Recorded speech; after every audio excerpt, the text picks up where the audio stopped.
성형 카페에서는 이렇다더라, 유튜브에서는 저렇다더라, 이야기가 전부 달라서 헷갈리실 텐데요, 실제로 내원하시는 환자분들도 잘못된 정보를 가지고 오시는 경우가 많거든요. 그래서 이번에는 제 경험을 바탕으로 환자분들이 잘 모르거나 헷갈리는 내용을 제대로 정리해보는 시간을 가져보도록 하겠습니다.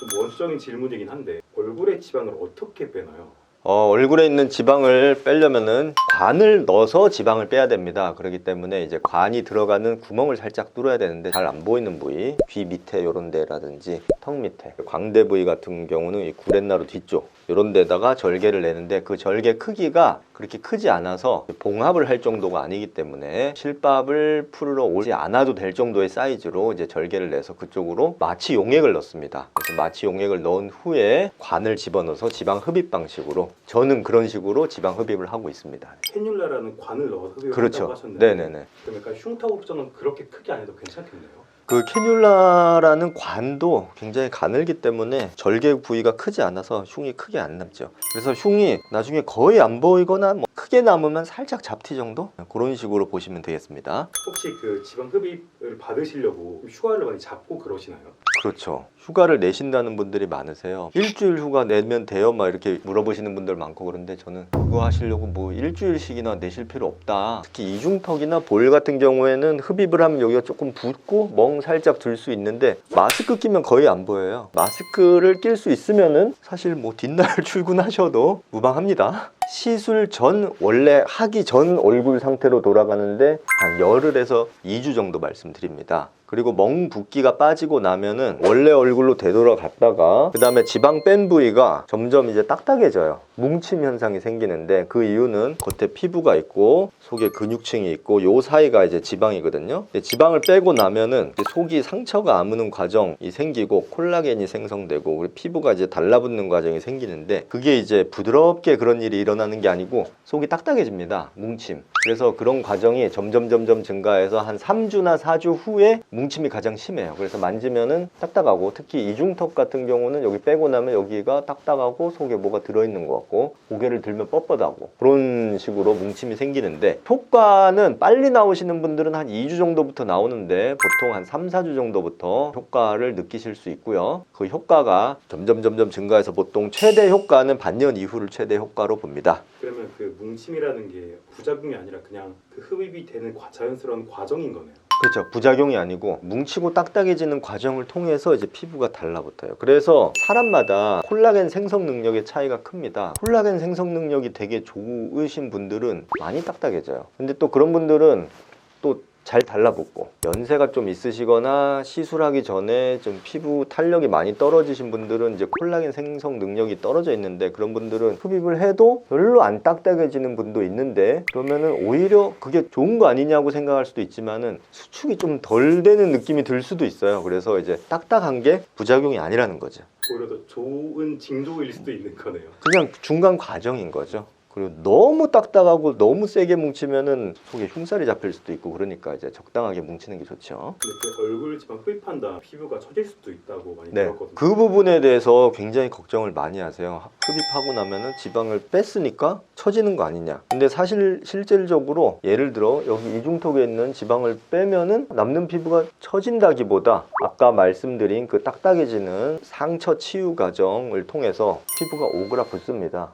그래서 오히려 타이트닝이 되는 효과가 있고요. 다만 시술 전에 피부 탄력은 너무 안 좋은데 지방은 너무 많다. 그러면은 이제 그 전에 지방을 빼고 나면은 그 남아있는 피부가 좀 덜 달라붙으면서 처진다기보다 이 남는 살이 많이 잡히는 이런 게 있을 수가 있는데, 그런 경우는 많지는 않고요. 그래서 저는 만약에 그런 것들이 예상이 되면은 막 너무 다 긁어낸다기보다 미리 얘기를 해서 적당히 제거를 한다든지 그런 식으로 시술을 하고요. 그 다음에 가장 중요한 게 뭐냐면은 지방을 뺄 때 이제 피부랑 근육 사이에 지방층이 있는데, 이거를 100% 홀랑 다 빼면은 피부가 너무 얇아지고 탄력이 떨어지고 그래서 이제 처지는 느낌이 들 수도 있어서 피부 바로 밑에 한꺼풀은 남겨두는 게 좋아요. 그래서 한 20% 정도 그거 이제 남겨둬서 그만큼의 이제 피부 두께가 유지되도록 속의 깊은 층 위주로 지방을 제거해서 이제 수축돼서 달라붙게 시술을 하면 처지는 걱정을 안 하셔도 됩니다. 흡입 후에 그 처짐이 있을 수 있고 없을 네. 수도 있는 게 어떻게 보면 의사 선생님의 술기에 따라 많이 술기가 굉장히 모양이 중요하고요. 천편일률적으로 그냥 막 하는 게 아니고 빼는 양을 조절을 한다든지 최대한 깊은 쪽만 뺀다든지 그 사람의 피부 타입이나 그 사람의 골격의 모양이라든지 지방의 양이라든지 지방의 분포도라든지 이런 거에 따라서 시술이 달리 들어가죠. 제가 이제 얼굴 지방 흡입을 처음 시작한 게 10년 넘었죠. 그때는 얼굴에 지방 흡입하는 병원이 많지 않았습니다. 근데 요즘에는 엄청 많아요. 다양한 방식으로 또 하시더라고요. 그래서 많은 분들이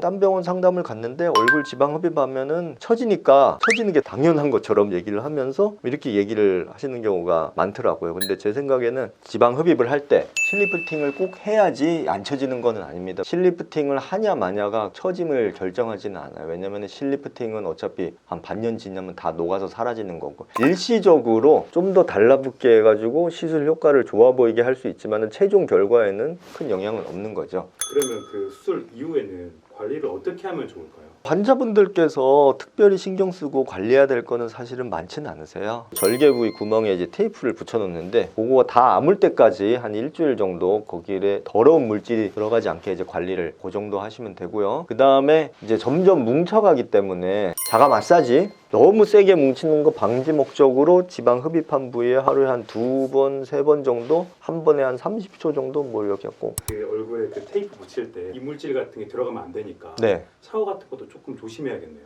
그렇죠. 세수를 안 할 수는 없으니까 이제 좀 피해가지고 살살 하시는 게 좋죠. 혹시 테이프가 깨져가지고 오시는 환자분들도 있으신가요? 대비해서 저희는 다 예비 테이프를 드려요. 그러니까 원체 시술을 몇천 명 하다 보니까 수많은 그런 게 있어서 저희는 미리 챙겨 드립니다.